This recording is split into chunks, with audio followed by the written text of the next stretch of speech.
Fala pessoal, boa noite, beleza? Tô vendo alguns amigos aí entrarem já, doutor Caio já tá aqui presente. Assim que quiser pode chamar, doutor. Rafael, Luciana, abraço aí, valeu por estar participando. Mandem suas dúvidas se tiverem, pode participarem aí.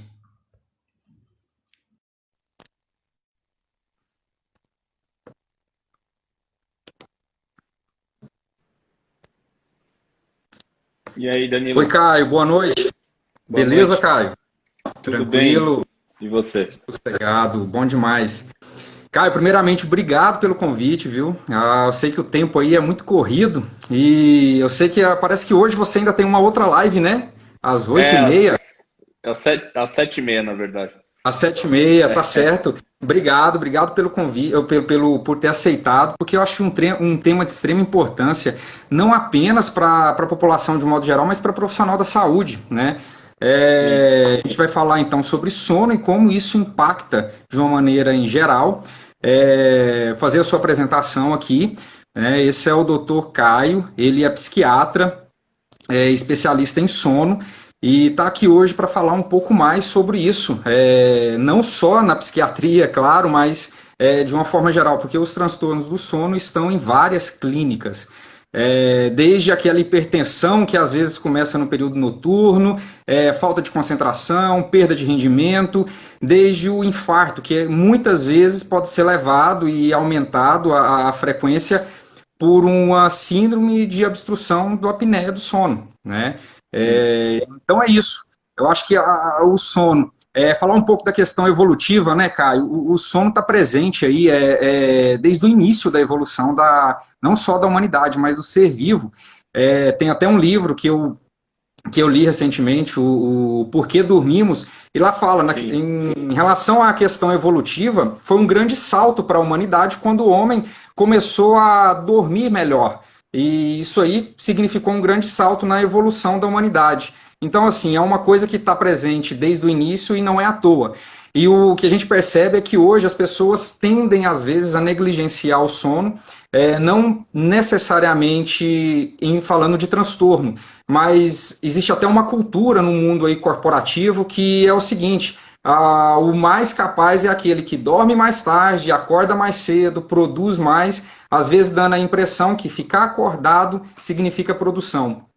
Não é isso? Sim. Sim. É, as queixas comuns, né, que podem aparecer disso aí, não poderia ser diferente: sonolência diurna, perda de concentração, baixo rendimento, aumento de doenças, não apenas psiquiátricas. E é isso aí. É, Estamos aí prontos para Obrigado. te ouvir. Obrigado pelo convite, Danilo. Acho um tema de extrema importância. Você, como residente de psiquiatria, eu acho fundamental disseminar esse conhecimento para o teu público. Obrigado. Valeu, valeu. Tava até vendo um vídeo seu agora há pouco em que você falou um tema de extrema importância, né? Quantos colegas, eu tenho alguns colegas médicos aqui assistindo, que eu pude ver, quantos de nós, quantas horas a gente teve na graduação aulas específicas sobre sono, né? E quantos de É, nós, né, de 0 a 10, estamos preparados para lidar com queixas de transtornos de sono, visto que isso não influencia apenas no dia seguinte, isso influencia no manejo da hipertensão, de doenças endócrinas, de obesidade, de doenças neurológicas, a gente fala aqui de demência e tudo mais. Eu quero até começar falando de uma experiência particular, de como eu comecei a me interessar mais pelo sono, né? aham. Isso foi no ano passado, quando eu li esse primeiro livro. É, Fazia, eu acho que numa média aí de pelo menos 10 plantões noturnos no mês. E você sabe, a qualidade de vida não é legal. E, Não. cara, quando eu li esse livro, assim, caí de paraquedas para eu ler e tudo mais, e quando eu li eu assustei. Eu falei, caramba, o que eu tô fazendo, né? Porque eu tô desperdiçando um tempo, automaticamente eu tô perdendo expectativa de vida, simplesmente dormindo menos. E isso me Sim. chamou muita atenção, eu fui atrás, fui ler mais. Então me deparei com artigos que falava, inclusive, sobre a privação de sono e aumento do Alzheimer, né? E por aí vai. Na época eu estava com 80 e poucos quilos, para mim era muito.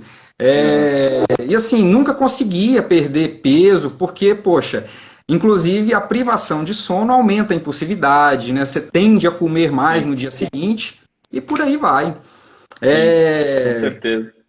Queria que você começasse a falando, Caio, da especialidade do sono. Como é chegar à especialidade? Como é isso? Como funciona a formação para esse profissional? E como que é o dia a dia do profissional do sono? A medicina do sono, durante muitos anos, ela foi dominada pelo pessoal da otorrinolaringologia. Certo. Então, antigamente aqui no Brasil, para você ser um médico do sono com uma formação mais completa, você tinha que sair fora do país. Então, Uhum. a grande maioria dos meus chefes durante a residência de medicina do sono fizeram a formação lá fora. E por que otorrinolaringologia? Porque existe uma prevalência enorme de distúrbios respiratórios do sono na população. A apneia obstrutiva do sono, por exemplo, afeta 33% da população brasileira. E esse, Muita. e esse número só tende a aumentar, porque está muito associado à obesidade, e a obesidade também aumenta. Então, o pessoal do otorrino trouxe a medicina do sono para o Brasil, e aqui você tinha que fazer um fellow, né, na otorrino, Certo.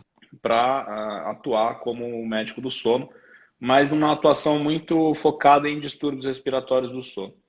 Ao longo dos anos, outras especialidades foram entrando, principalmente a neurologia.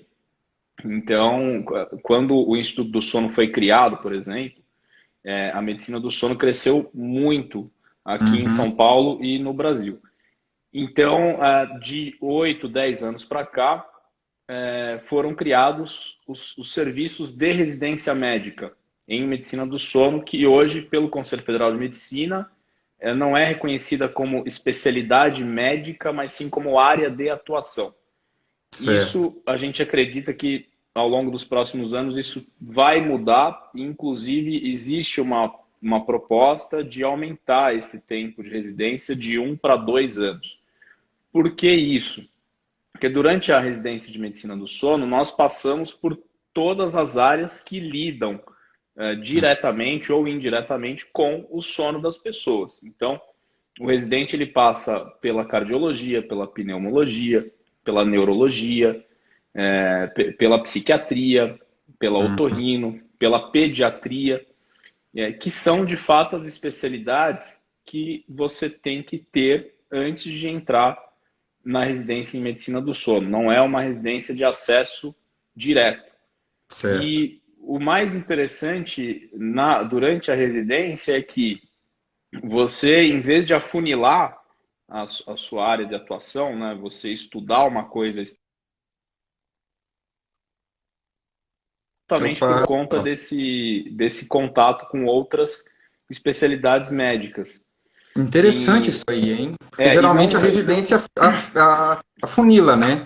O é, sono ele amplia para outras especialidades. é o contrário. E o mais importante é que você trabalha constantemente com equipes multidisciplinares, com outros profissionais de saúde que têm uma atuação importantíssima dentro da medicina do sono, que é o pessoal da fonoaudiologia, da psicologia, da odontologia, da Certo. fisioterapia, da nutrição. E então é basicamente assim que funciona a residência. Excelente. E assim, essa fala sua traz até um gancho aqui do que eu ia comentar, sobre a tendência de simplificar as queixas de sono de um modo geral na É, cultura, que assim, não dormi bem, não venho dormindo bem, taca remédio para dormir, né? E então assim, uma especialidade que amplia tanto o horizonte para tantas outras especialidades e causa tanto impacto na vida, não apenas falando de saúde, mas produtividade, aprendizado, memória, performance, né? Então, assim, sim, é de extrema importância, né? Que não se resume, tratar sono não se resume a dar remédio. Eu acho que o principal recado que eu quero passar aqui, inicialmente, é isso. Você falou algumas especialidades aí, inclusive tem um grande amigo, que é o meu dentista, que ele ficou super interessado na live, porque ele lida com estética. certo.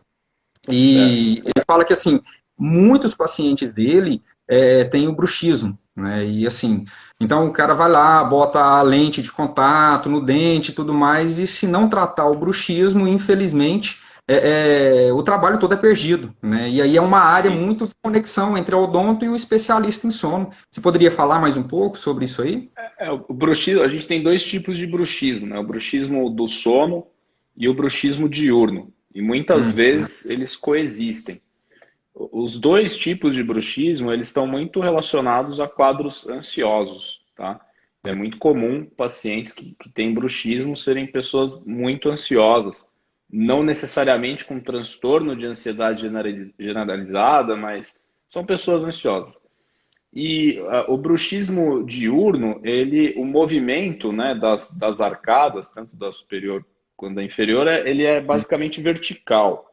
E o Certo. bruxismo de sono, ele tem esse movimento vertical e também tem um movimento horizontal. Por isso que ocorre o desgaste dos dentes, um desgaste da própria gengiva, o paciente acorda com dor, né, a dor se torna Uhum. crônica, então dor na Na região, articulação temporomandibular, né? Dor dor na que tem. região da TM, dor na região do masseter, dor cervical com irradiação muitas vezes para tronco, e isso Certo. acaba até piorando o quadro de humor de base. O uso da placa, ele não vai curar o bruxismo, ele vai evitar que o bruxismo cause mais lesões, né? Uhum. E não existe, infelizmente, um tratamento que cura o bruxismo. Na verdade, você tem que olhar para o paciente de uma forma mais holística e tratar também essa ansiedade que está por trás. E Entendi. isso ameniza os sintomas de bruxismo, tá? Onde o Existem aparelho é outros, parte apenas do tratamento, né? exatamente.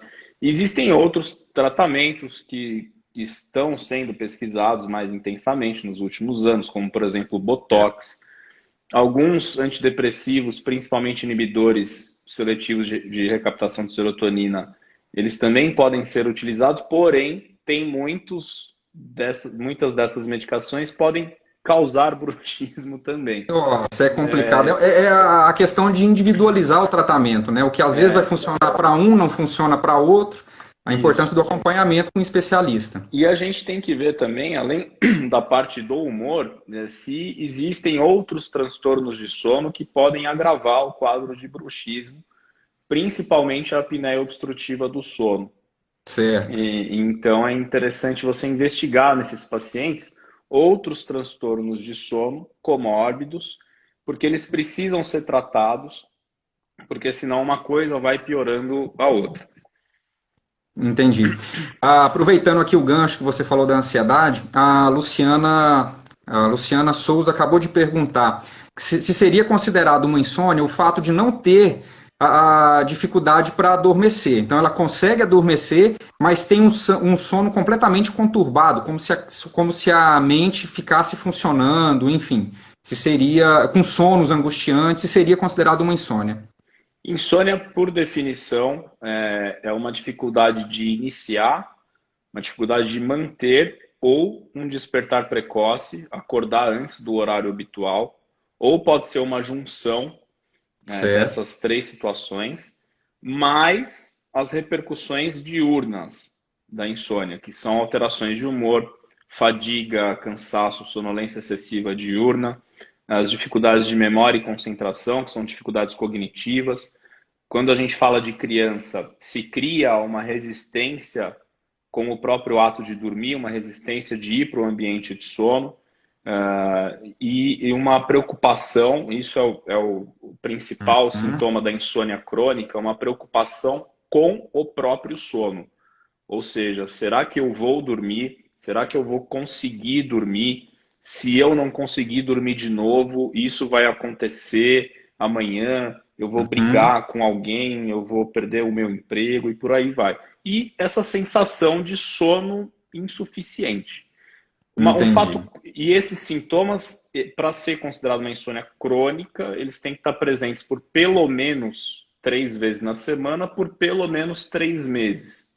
E esses Importante são... isso aí que você falou. Importante, porque às vezes a pessoa dorme mal ali, tá passando por algum problema, alguma fase ali difícil naquela semana, dormiu mal por 2, 3 dias, então isso não é chamado de insônia crônica, não é mesmo? Não, uma insônia aguda. Quando Uhum, os sintomas ocorrem, né, menos de 3 vezes por semana, por menos de 3 meses, é considerado tecnicamente uma insônia aguda. É lógico que isso é o que está escrito no livro. A gente tem que certo. olhar para o paciente de uma forma individualizada. E o mais interessante na insônia, a gente automaticamente pensa que, bom, se a pessoa não dorme mal, esses pacientes vão se queixar de sonolência diurna. A Uhum, maioria não se queixa de sonolência diurna. A queixa típica de um paciente de insônia crônica é que ele está se sentindo cansado, mas ele não uhum, consegue dormir, ele não consegue desligar, porque existe um estado de hiperalerta que ocorre nas 24 horas. Então, existe uma hiperativação simpática, existe uma uhum, hiperatividade do eixo hipotálamo, hipófise, adrenal. certo. Então, esses pacientes não têm aquela retroalimentação funcionando adequadamente. Esse eixo, na verdade, ele fica em atividade o tempo todo. Então, esses pacientes têm níveis de cortisol mais altos, têm níveis de adrenalina e noradrenalina na urina mais altos. Então, esse estado de hiperalerta é o tempo todo. E Importante existem demais isso quatro, aí. existem quatro fatores que estão relacionados à gênese da insônia. Você tem um fator que é o fator desencadeante. Então, é uma situação de luto, uma situação financeira complicada, uma briga conjugal, uma briga familiar, Uhum, uma situação de pandemia como essa que nós estamos vivendo. Você tem um fator genético, a gente sabe que muitos genes estão relacionados à insônia. Nós certo. temos os fatores que cronificam a insônia, que perpetuam a insônia, que são os maus hábitos de sono, uma falta de rotina de sono, uma falta de higiene do sono e de controle de estímulo. Inclusive, no final, nós vamos fechar falando da higiene do sono. É. E você tem o fator cognitivo da insônia, que é aquela ansiedade noturna, o cara deita no travesseiro e Certo. vem um monte de pensamento, muitas vezes relacionados ao próprio sono. E o eletrônico, né, Caio? Hoje um grande É. fator aí, eu vi um outro vídeo seu também que posso dizer que rouba sono, né? O eletrônico hoje é um Sim, grande sim, ladrão do sono, né? exato. Tem essa frase, quem me falou foi o nosso coordenador da residência médica lá de medicina do sono. Ele falava pra gente, olha, o celular é o maior ladrão de sono do século XXI, né? Porque o celular tem dois problemas. Ele emite uma frequência de luz azul que inibe a produção de melatonina, isso altera o ritmo circadiano, e você passa uma mensagem para o cérebro que, na verdade, está de dia e não de noite. E você tem o fato da atividade que você está fazendo no celular, a grande maioria delas, é extremamente excitante. Isso excita o sistema nervoso autônomo Sim, simpático, te deixa alerta. causa um estado de hiperalerta e aí você não consegue iniciar o sono no horário habitual. É interessante, né? Porque eu- quando você falou aí do cortisol, da noradrenalina, então o sono aumentando isso daí e deixando automaticamente a privação de sono te deixa no estado mais de hiperalerta, você espera que você no dia seguinte vá produzir mais. Mas é justamente o contrário, É, né? é o Você contrário. estando nesse estado de hipervigilância, com cortisol alto, noradrenalina alta, você ativando o seu sistema simpático, você tende a produzir menos. E é o que eu te falei no exemplo que eu modifiquei os meus hábitos, foi justamente voltar a dormir 8 horas por dia, por noite. Eu sei que tem uma variância, às vezes, inclusive eu quero que você me fala o tempo ideal de sono, mas eu tinha optado por dormir 8. Para mim fazia super bem no período que eu estava estudando para a prova de residência. Então foram Sim. assim 8 meses de estudo em que eu dormia 8 horas de sono por noite. Era sagrado. 10 horas eu ia para a cama, Deu e certo, acordava né? às 6. Passou. Aham. Deu certo, porque você Deu passou. certo, passou. Passei em 3, pude escolher aqui São Paulo. Ainda bem. E aí, nesse mesmo período, eu li um outro livro que se chamava, não sei se você conhece, mas eu tenho certeza que alguns que estão vendo aqui a live conhecem, que se chama Milagre da Manhã. Esse eu não E assim, conheço. eu critiquei muito esse livro. Assim, a minha crítica foi em relação. Quem escreveu o livro não é profissional da saúde, muito menos especialista em sono, e várias partes ele negligencia completamente a fisiologia do sono. Então lá, se tem uma cultura, no livro se prega a cultura a favor de acordar às 5 da manhã, né? Sim, sim. Eu, por exemplo, várias noites eu acordo 5 da manhã, desde que eu tenha dormido cedo na noite anterior. Eu produzo, entre 5 e 7 da manhã eu produzo bem, mas desde que eu tenha dormido pelo menos 6 horas de sono, senão eu não produzo. E lá no livro cita, inclusive estimulando essa questão de dormir pouco, que seria algo sobre o controle psicológico. Então, assim, eu posso dormir 4, 3 horas de sono, desde que eu mentalize que no outro dia eu vou produzir. Eu achei absurdo isso no livro, sabe? E as pessoas adoram esse livro. Eu falei, é absurdo isso. É, esse livro deveria ser proibido, né? Sem querer ser um ditador, mas isso aí é contra Uhum, qualquer aspecto de saúde que se sabe hoje em dia. com certeza. Então, a gente tem uma coisa que se chama cronotipo. E aí, para eu explicar o que é cronotipo, a gente precisa entender como que dois processos agindo em conjunto, eles definem, né, qual que é o seu cronotipo. Então, primeiro, a gente tem uma região no hipotálamo, que é uma região do cérebro, que se chama núcleo supraquiasmático. É um grupinho Certo. lá de mais ou menos uns 200 mil neurônios. Isso é muito pouco perto da quantidade absurda de neurônio que a gente tem no cérebro, mas é uma região muito pequena que controla absolutamente tudo o que acontece no corpo num ciclo de 24 horas. Então, Uhum, vários genes que estão localizados ali nessas células, eles vão sendo transcritos e vão passando mensagens para todas as células do corpo. Então, o cronotipo ele tem uma influência da genética enorme, tá? E existe um processo que controla o sono que se chama processo S. O que é isso? Bem resumidamente é assim: quanto mais cansado você está, mais fácil você pega no sono. Quanto certo. mais coisa você faz durante o dia, quanto mais alerta você fica durante o dia, mais produto de metabolismo celular você vai acumulando, que é uma substância que se chama adenosina. Ela se acumula numa região do cérebro que se chama prosencéfalo basal, se liga em alguns receptores ali e você vai dar o start para o sono não REM. É dali que sai o start para o sono não REM, porque essa região se liga ao hipotálamo e isso dá o start do sono não REM, certo?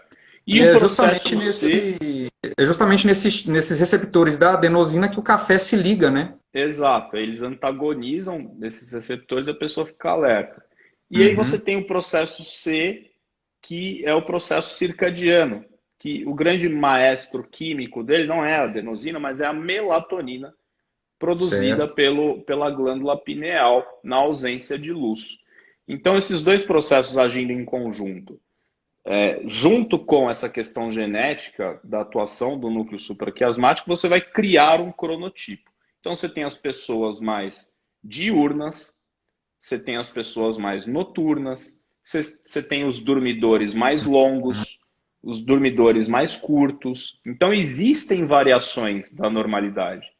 Quando você pensa numa curva de Gauss, para falar de cronotipo, né, de dormidor curto, dormidor longo, então a maioria está ali naquele bolo, né, que precisa entre 6 e 8 horas de sono. Certo. Então, acima de 9 horas de tempo total de sono é um dormidor longo. Abaixo de 6, 5 horas de tempo total de sono é um dormidor curto. Agora, abaixo de 4 horas de sono, isso é privação de sono. Isso, no longo prazo, vai aumentar seu risco cardiovascular, a chance de você ter um infarto, um derrame, um diabetes do tipo 2, o ganho de peso, etc. Uhum, Então, cada um tem a sua necessidade de sono. E essa necessidade de sono, ela pode variar ao longo da vida. O sono do recém-nascido é um sono completamente picado. Ele certo. começa a se consolidar quando essas regiões cerebrais começam a amadurecer. E aí o cérebro Uhum, torna-se completamente capaz de produzir o sono. Então, a Isso partir mostra de... que o sono não é simplesmente um estado que o cérebro desliga, né? O Não, ele sono é está um processo completamente completamente ligado, ativo, de ativo. várias partes cerebrais funcionando para acontecer o sono. Exatamente. Só que você tem que dar as pistas corretas para o cérebro fazer o Interpreta. sono da forma fisiológica que vai produzir um sono reparador, né? Então Certo. essa coisa assim, todo mundo precisa de 8 horas de sono? Não. Cada um tem a sua necessidade individual. E aí eu vou, por exemplo, o período que eu estou sedentário é interessante, que eu percebo em mim mesmo. Eu mesmo dormindo 8 horas, eu não descanso completamente como o período que eu estou mais ativo, né? O Né? período que eu estou assim, mais na academia, correndo e tudo mais, se eu durmo 6 horas, me descansa assim, totalmente satisfeito. Mas sedentário, 8 horas é insuficiente. É basicamente isso aí que você explicou? Onde que o exercício entra nisso aí? O exercício, a gente tem 3 pistas ambientais que ajudam a regular esse ritmo biológico, esse relógio biológico. Tem várias, mas são 3 principais. A principal é a luz, né, por motivos óbvios, pela questão da melatonina, etc. Uhum. A outra pista ambiental super importante são os horários regulares de refeição. Isso é Certo. muito importante para o adequado funcionamento aí do hipotálamo, do núcleo supraquiasmático. Uhum. E você tem movimento, você tem atividade física. Tá? E a atividade física regular, ela ajuda na manutenção das corretas proporções das fases do sono, principalmente ao estágio N3, que a gente chama do sono não REM, que é o nosso sono mais reparador. Ele está relacionado a diversas funções metabólicas, então mantém os níveis adequados de glicose, a produção de GH, a produção de hormônios tireoidianos, produção de hormônios de Certo. apetite, grelina, leptina. Então, o N3 ele tem uma influência, ele recebe uma influência muito direta da atividade física regular. Então, se você faz uma atividade física regular, primeiro, isso aumenta o seu bem-estar físico e mental, né? Uhum. Eu acho que para a gente pensar em resultado estético é uma coisa que vem lá para frente, mas primeiro o que vem é bem-estar físico e mental, né? Certo. É o melhor remédio que já inventaram é a atividade física e depois a boa alimentação, né? Então, e ajuda na manutenção dessas fases de sono de forma correta, tá? Então, por Inclusive, eu isso que, reparo que quando eu estou mais ativo, o sono é menos entrecortado. É como se eu sim, dormisse, eu só acordasse mesmo na hora de levantar da cama. sim. Períodos que eu estou sedentário, eu acordo várias vezes ao longo da É. noite. E quando você faz atividade física regular, você tem uma tendência de você comer melhor, de você Com se cuidar mais, né, em relação ao consumo de álcool, cigarro, a com certeza. rotina. Então, isso é uma coisa muito benéfica para o cérebro, né? Aí a gente entra na parte emocional, né, do sono, a questão de você aumenta o autocuidado, né? Você está mais disposto, você aumenta a sua autoconfiança, melhora a Sim, autoestima, tudo isso porque tende a regular todos esses hormônios, todo esse equilíbrio do corpo. com certeza. Tem algumas frases no livro Por que Dormimos que eu achei muito interessante. Uma delas, por exemplo, em relação ao luto, é, você enfrenta melhor o tempo que você fica de luto não tem a ver com o tempo em dias, mas com o tempo de sono que você tem. O aprendizado, né, também então assim, Sim, o livro lá deixa bem claro que a gente não aprende fazendo, por exemplo, dança. Tem inclusive uma amiga minha que tem uma escola de balé e foi atividade dos alunos assistirem a live, viu? ah, Porque é, ela tem algumas pessoas que têm problema de insônia e tudo mais, e eu estava conversando com ela a respeito de como o sono melhora a performance física. Então, assim, aí eu lembrei, lá no livro diz que você não aprende na hora que te passa um movimento, né? Seja em uma arte marcial, numa dança, tocar um instrumento, e sim na hora que você dorme. É ali que as Sim. conexões cerebrais se consolidam e o aprendizado vem, né? Tem muitas conexões que se consolidam e tem outras que são desfeitas. O cérebro tem esse Uhum, poder também de jogar no lixo que a gente não usa mais. entendi. E, inclusive, uma limpeza de substâncias nocivas que são produzidas durante o dia se acumulam ao longo da noite. O cérebro tem um sistema muito inteligente de lixeiros que vão lá e pegam Uhum. essas substâncias e eliminam. E você falou da cognição e da performance física. E existem vários estudos falando que privação de sono ou outros transtornos de sono estão diretamente relacionados a baixa performance esportiva, a Sim. baixo ganho de massa magra. Então, está mais do que provado isso, né? E a gente tem que lembrar que o esporte, você não precisa só do rendimento físico. Em grande maioria dos esportes, você precisa de uma cognição muito afiada para Com fazer os certeza. movimentos, para montar a sua estratégia, enfim, seja qual esporte que você Principalmente pratica, esportes né? de precisão, né? Exato, Principalmente. exato. Inclusive, por exemplo, eu pratico corrida. A privação de sono facilita a lesão, né? No Sim, corredor. sim, Rompimento sim, de tendão e tudo aí, porque aumenta cortisol, aumenta o estado inflamatório do corpo e exato. facilita as lesões. É, Você falou agora há pouco de algumas substâncias. E aí, aproveitando, o Rafael deixou uma dúvida aqui perguntando sobre as drogas Z, que inclui os Zolpidem, a Zolpiclona. É, E aí eu gostaria de que você comentasse a respeito aí do uso, inclusive abordando o uso indiscriminado dessas três classes de droga, que seria aí a melatonina, que é o grande xodó aí de todo mundo que se fala, se pergunta primeiro da melatonina, do Zolpidem e dos benzodiazepínicos, né? Rivotril, sim, alprazolam, enfim, o tarja preta da vida aí que também muitas pessoas usam sem necessidade. sim, sim. E os As, riscos que isso aí causa, né? sim, essas medicações, vou falar agora das drogas Z e dos benzodiazepínicos. Uhum, Elas têm, os benzodiazepínicos têm várias indicações, né? Mas bom, quando a gente fala de medicina do sono e quando a gente fala de insônia, essas medicações têm sim uma indicação para tratar insônia crônica, mas a recomendação de todos os protocolos e guidelines é que você não prescreva essas medicações no longo prazo, porque você acaba aumentando o risco de dependência química e psicológica. Ou seja, o indivíduo começa a acreditar que o sono ele só vai existir se ele tomar uma pílula.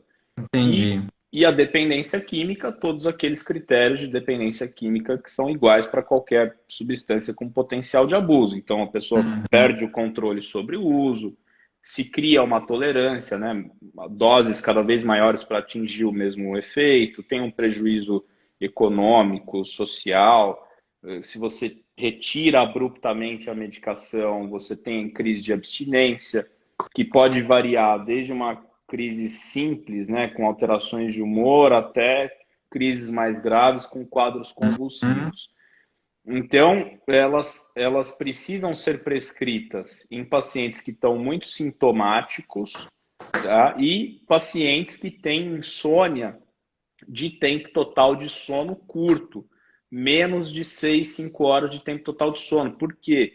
Os estudos indicam que esses pacientes, se eles não resolverem esse tempo total de sono curto, esse risco cardiovascular ele aumenta muito, tá? Então entendi. precisa usar uma medicação. Agora, se você usar somente medicação e não tratar a parte comportamental da insônia, que é o que de fato torna a insônia crônica, esses Uhum. pacientes não vão ser tratados adequadamente somente com medicação. A medicação não resolve, tá? Então, Eu sempre paralelamente falo, a... Caio, que é a mesma coisa de você tratar uma infecção apenas com dipirona. Você tira a febre, Exato, mas você não trata a causa, né? exato. Quebrou a perna, você coloca gesso somente na metade da perna, né? Não, É, não vai funcionar. Então, exato. paralelamente a isso, você tem que usar o padrão ouro, para tratamento da insônia crônica, que é a terapia cognitiva comportamental para a insônia, que é aplicado por profissional de saúde que tem formação em psicologia do sono. Pode ser o psicólogo ou o médico. Então, só que precisa de formação para isso, não é todo mundo que sabe fazer, tá? Então, quando as drogas Z foram lançadas, a promessa é de que, como elas atuam numa região específica do receptor do GABA, né, que é aquela região alfa-1, então a gente criou uma droga muito específica, então isso vai causar muito pouco efeito colateral e não vai causar dependência. Mentira, não é o que a gente vê na prática. O meu consultório, quando a gente fala de insônia, ele é basicamente povoado por dependentes de zolpidem ou de exopiclona. Né? É a grande droga da insônia, né? O zolpidem é a grande droga. Aí a bucha chega para mim, eu tenho que resolver. não são pacientes que simples, né? Então, pra você ter uma ideia, em 2018, 2017, agora acho que foi 2018, a Anvisa soltou um dado dizendo o seguinte, que foram vendidas no Brasil, naquele ano, 58 milhões de caixas de benzodiazepínico e droga Z. Dessas 58 milhões, 12 milhões eram de zolpidem, de caixas de zolpidem. E aí eu fico curioso para uma outra estatística, não sei se você sabe, mas quantas dessas pessoas passaram por um especialista em sono, fizeram um diagnóstico correto, dentro da sua indicação fez a terapia cognitiva comportamental para o sono, que é o tratamento de primeira linha, a minoria, né? Então isso é preocupante. Não passa de 10%, tá? E tem uma outra coisa, né? O zolpidem tem a forma dele sublingual, que essa forma está relacionada a um maior poder de vício do que a forma de comprimido mesmo, né? Teoricamente, né, quando você tem um pico de ação mais curto e uma meia-vida mais curta, você aumenta a chance de dependência. Isso é teórico, né? Porque são medicações que, se forem prescritas por quem sabe o que está fazendo, com acompanhamento médico e com um plano de desmame e com a terapia cognitiva comportamental concomitante, são medicações seguras. Exatamente. O problema é o uso. Esse é o ponto mais importante que eu acho. Esse é o ponto mais importante, porque é a questão do uso indiscriminado. Você vê pessoas usando aí 6 meses, 8 meses, mas sem fechar um diagnóstico, né? Toda medicação, eu falo que até água em excesso vai fazer mal. Então, qualquer medicação tem esse poder, mas ela bem indicada, ela resolve uma crise de ansiedade. A pessoa pode dormir até o antidepressivo fazer efeito, né? Então, ela tem um outro problema que tanto o zolpidem quanto os benzodiazepínicos vão resolver. Nenhuma droga é 100% ruim, nem 100% boa. Eu acho que essa é a grande mensagem aí do que você falou. Sim, e aí a gente usa também, mas aí é mais off-label, né? Não está é uma evidência mais baixa, inclusive. Tem antidepressivos sedativos que nós usamos para tratar a insônia crônica, então a amitriptilina, a doxepina, a mirtazapina, a trazodona, então são os 4 principais. Antipsicóticos atípicos, quetiapina, principalmente. Agora, tudo isso tem que ser feito por quem sabe o que está fazendo. Porque essas medicações também não estão isentas de efeitos colaterais. Tá? E aí, às vezes, o que eu vejo? Às vezes a pessoa tem todos aqueles fatores de risco para doença cardiovascular, né? Obesidade, principalmente aquela obesidade abdominal, aquele pescoço que dá obesidade, né? E dorme mal. Você vai ver a pessoa ronca muito, está no outro dia com sonolência. Quer dizer, tem todos os preditores para dizer que tem uma apneia obstrutiva do sono. Só falta fazer a polissonografia para constatar os critérios diagnósticos. E o que a pessoa acha que vai resolver? Tomar um remédio para dormir. E aí ela toma um remédio desse para dormir, piora a apneia do sono, né? Quer dizer, passa a fazer uma menor saturação de oxigênio na noite, piorando a parte inflamatória. E assim, a saúde da pessoa, ela pode até dormir melhor, mas pior qualidade, né? E aí a gente entra na apneia obstrutiva do sono, que eu gostaria que você falasse um pouco mais aí a respeito disso. E aí tem uma coisa interessante na apneia, porque o tratamento tende a ser, né, a mudança do estilo de vida, perda da obesidade, tem algumas cirurgias de correção. Eu já vi até uma cirurgia que retirou uma parte da língua para reduzir a apneia obstrutiva. Mas tem um tratamento específico que é o mais comum, que é o CPAP, né, aquele Sim. aparelho que coloca, né, para respirar. Em Goiânia eu fazia home care, e eu tive um paciente que tinha síndrome metabólica, né, então assim, obeso, ele não fumava, não fumava, não bebia, mas era obeso, sedentário e tinha sido feito o diagnóstico já de síndrome apneia obstrutiva do sono. Tinha indicação de CPAP, mas ele tinha muita dificuldade para usar, muita. Porque incomodava, gerava ansiedade, aquilo ali ele ficava acordando. E aí eu queria que também você dissesse algumas dicas a respeito da utilização desse aparelho, né? Sim. Porque é, é extremamente necessário e no início pode ser incômodo, mas é o melhor tratamento, né?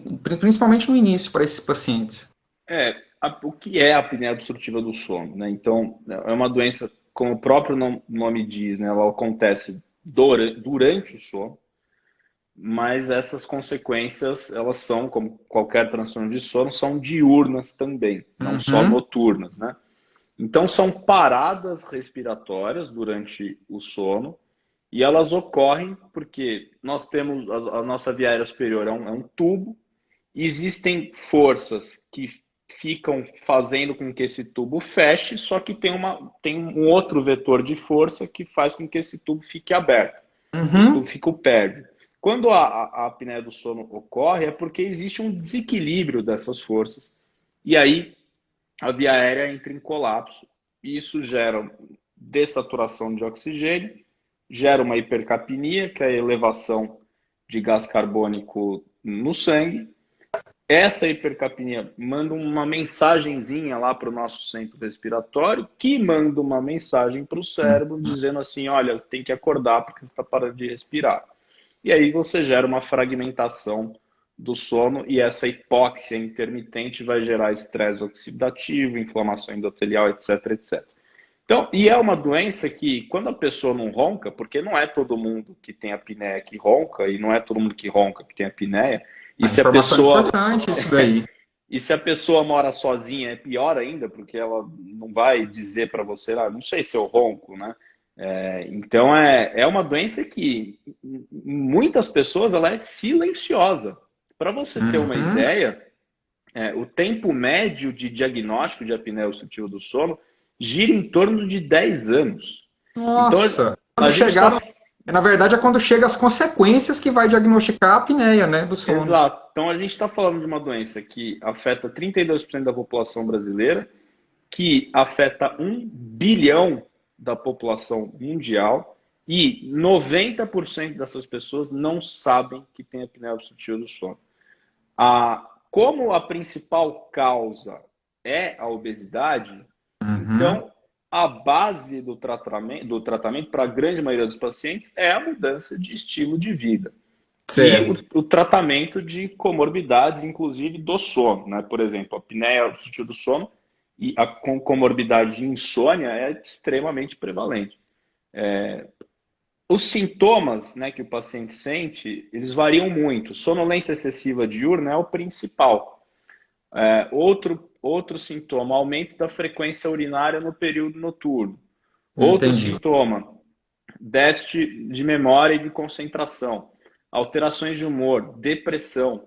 50% dos pacientes deprimidos têm apneia obstrutiva do sono. Então, é obrigação do médico que trata um paciente deprimido investigar a apneia do sono. Tá? Importantíssima essa informação e eu desconhecia. Porque os sintomas podem ser os mesmos. Tá? E Uhum.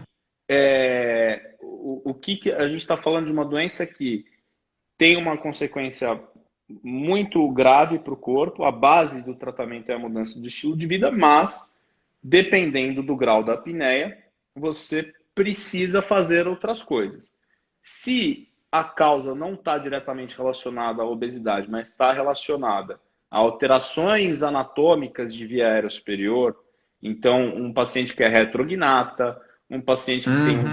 um palato em ogiva, um paciente que tem uma mordida não muito bem, que colapsa, né, a via aérea superior, um paciente que tem amígdala grande, a principal causa de apneia obstrutiva do sono em criança é a hipertrofia de amígdala. E existem Sim, outras alterações anatômicas que aí precisa de uma avaliação do otorrino do sono, tá? Porque precisa ser um otorrino que sabe o que está fazendo para saber indicar a cirurgia, porque a cirurgia é para a minoria dos pacientes, tá? Existe entendi. um outro tipo de tratamento, que é o aparelho intraoral de avanço mandibular. Então, ele provoca um avanço mandibular, você empurra a base da língua para frente e a via aérea não Não colapsa. fecha. E Uhum. tem um outro tipo, né, de aparelho que, na verdade, ele vai criar uma pressão negativa na via aérea superior e isso vai facilitar a respiração nasal e a via aérea vai ficar aberta, tá? E para Sensacional. quadros mais graves, você precisa indicar o CPAP. O que é o CPAP? É um pressurizador de ar, ele vai pegar o ar ambiente e vai jogar sob pressão na garganta e a garganta não fecha e não tem apneia. Agora, não é assim, eu tenho apneia grave, o médico fala, você precisa do CPAP, o cara vai lá na loja, compra o CPAP e começa a usar. Não é assim. Tem um Uhum. intermediário aí, que é o fisioterapeuta do sono, que vai fazer a adaptação do CPAP. Então, o CPAP, o que a gente preconiza é o uso de uma máscara nasal, só que o Certo. fisioterapeuta do sono tem que ensinar o paciente, tem que mostrar várias máscaras para o paciente e, junto com o médico que prescreveu, fazer o setup do aparelho com a pressão Uhum. indicada, com o tempo de rampa e tem umas outros parâmetros lá. Então, não é sair comprando e usar, tem que ter uma adaptação e isso é realizado pelo fisioterapeuta. E tem outras Importante. medidas para quadros mais leves, medidas posicionais, né? Você orienta a pessoa a dormir de lado, a elevar a cabeceira da cama 15 centímetros, isso melhora muito o ronco e a apneia em quadros mais leves. Agora, quadros graves, tem que usar o CPAP. Né? O CPAP melhora o sono, né? Torna o sono de mais qualidade e você não tem as consequências da doença. Importante. Só uma dúvida, é 50 minutos ou uma hora de live? É porque eu tô meio perdido. É 1 hora, mas Ah, acho tá. A que gente já entrando aqui, só para a é, gente entrar nos temas finais. É, ficou faltando falar da melatonina. ah, Foi inclusive uma dúvida de um amigo que ele é comandante de aviação. Então viaja, faz fuso horário e tudo mais, e o sono dele está completamente desregulado. Aí ele me enviou essa dúvida em relação à melatonina, né? Se você pudesse falar um pouco mais. E aí é, eu gostaria que você falasse também do uso que as pessoas costumam fazer de relaxantes musculares e os antihistamínicos, né, os antialérgicos para dormir. a melatonina, ela tem algumas indicações na medicina do sono.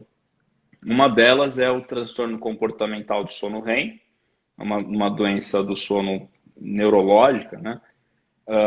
Os transtornos de ritmo circadiano e nesse bolo aí entra o jet lag, que é o que o teu Uhum, amigo sofre, provavelmente, e algumas situações pontuais em algumas populações específicas, mulheres na menopausa, idosos com demência. Eu não falei de insônia, porque ela não tem indicação para insônia, tá? importante. Melatonina não trata insônia, ponto. Se você usa melatonina por conta própria, sem acompanhamento médico, para qualquer outra indicação que não foram essas aqui que eu falei, você está fazendo uma terapia hormonal, porque Uhum, melatonina é hormônio, né? A gente produz melatonina. Se não existe nenhuma evidência de que você não produz adequadamente a melatonina, você não precisa tomar melatonina, tá? Dentro da medicina do sono, tem um intervalo de dose aí de 0,5 miligrama a 12 miligramas para essas indicações que eu falei, tá? certo. Só que a galera toma 30, 40 miligramas, né? Porque pega o... E muitas traz vezes todos sem os... indicação. sem indicação. Felizmente, o perfil de efeito colateral da melatonina é muito restrito. Não tem tantos efeitos colaterais assim. Os principais Uhum. são sonolência excessiva diurna e pesadelo. Ah, então não tem problema usar melatonina sem indicação? Não, tem sim. Porque você praticando a automedicação, você atrasa diagnóstico. Medicina do sono tem mais ou menos 100 doenças catalogadas, não é só a insônia. Então, se você pratica a automedicação, você vai atrasar o diagnóstico correto e o tratamento correto. Medicações antihistamínicas e relaxantes musculares, por que elas cedam? Pela ação antihistamínica. A histamina é um neurotransmissor excitatório que promove a vigília. Se você tem um efeito antihistamínico, você bloqueia esse Uhum. efeito excitatório e aí o que predomina é o efeito GABAérgico. Então, por isso que elas podem ser utilizadas, mas é off-label, não é, para tratar insônia, tá? Mas não devem ser utilizadas no longo prazo também, é uma dependência Entendi. psicológica, tá? Então, basicamente é isso. Uhum. Aproveitando, o canabidiol tem alguma indicação em transtornos de sono? Por enquanto, não. Os estudos estão rolando. Alguns, é uma evidência 4, né? É opinião de especialista. Tem colegas meus que estão usando para quadros de insônia crônica que são mais refratários ou que têm contraindicação para outras medicações para insônia, que não deu certo com a TCC. E tem tido Certo. resultados interessantes, mas não pelo fato dele induzir o sono propriamente dito, mas é porque ele induz o relaxamento muscular. E isso Entendi. é um preparo, né, para o cérebro produzir o sono, mas não tem ainda evidência científica robusta, não é também para ficar usando à torta e à direita. Seria aqueles casos que não teve sucesso em outros tratamentos que são comprovados, entraria esse tratamento com canabidiol como uma tentativa, né? Sim, mas volto a dizer, isso ainda não está nos protocolos, tá? Entendi perfeitamente. Ok. Eu queria comentar uma substância que é usada, às vezes até para dormir, como eu ouço muito, mas que na verdade ela não causa um sono saudável, que é o álcool. Que inclusive depois, quando você for falar da higiene do sono, eu acho que você vai comentar. Mas eu vejo muito as pessoas dizerem: vou tomar uma cerveja, ou um vinho, ou um uísque para dormir bem.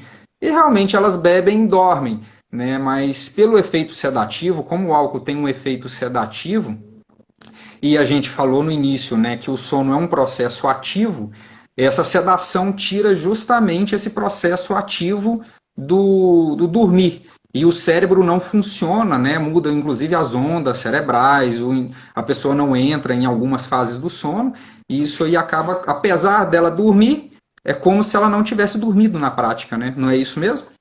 Sim, o álcool ele é ansiolítico, ele é hipnótico, ele é relaxante muscular, mas o primeiro efeito dele é de euforia, depois que vem Uhum. a excitação, só que ele não produz o sono fisiológico. Então ele suprime o REM, então ele diminui a porcentagem de sono REM e ele fragmenta o estágio 3 do sono não REM.